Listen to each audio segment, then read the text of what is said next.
इस समय यदि तुम्हारा मन भगवत प्राप्ति की चाह से युक्त हो गया है और तुम इस समय भगवत चिंतन कर रहे हो, भगवान की मधुर स्मृति में डूब रहे हो, तो निश्चित तुम्हें भगवत प्राप्ति हो जाएगी।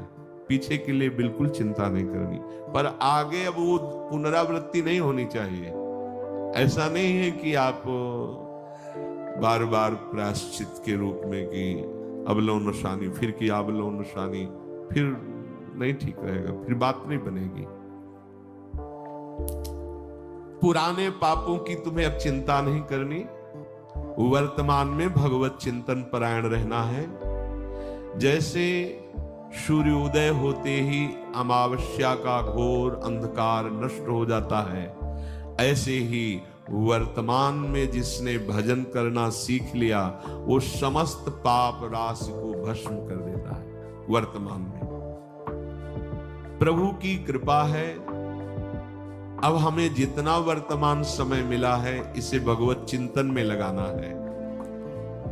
चलत चितवत दिवस जागत सुपन सोवत रात, हृदय ते वह श्याम मूर्ति छिन्न इत उत जात।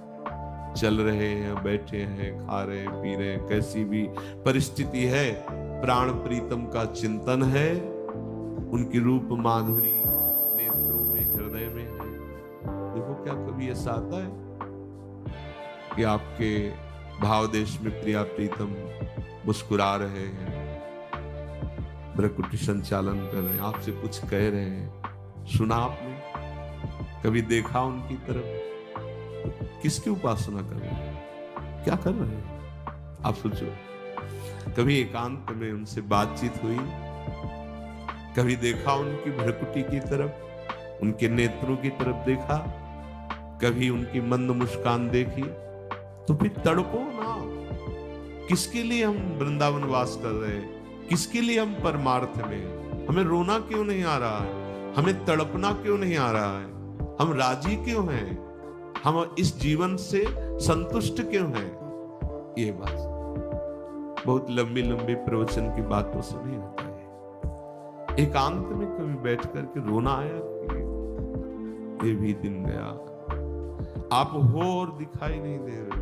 क्या जो आपको साधन चाहिए करवा लीजिए ना, मेरे में सामर्थ्य नहीं है प्रभु, आप करवा लीजिए। एक बावरापन चढ़ना चाहिए भगवत प्राप्ति के लिए, एक बावरापन चढ़ना, एक असहनशीलता बढ़नी चाहिए। हम राजी हो रहे खा पी के रोज समय जा नहीं है।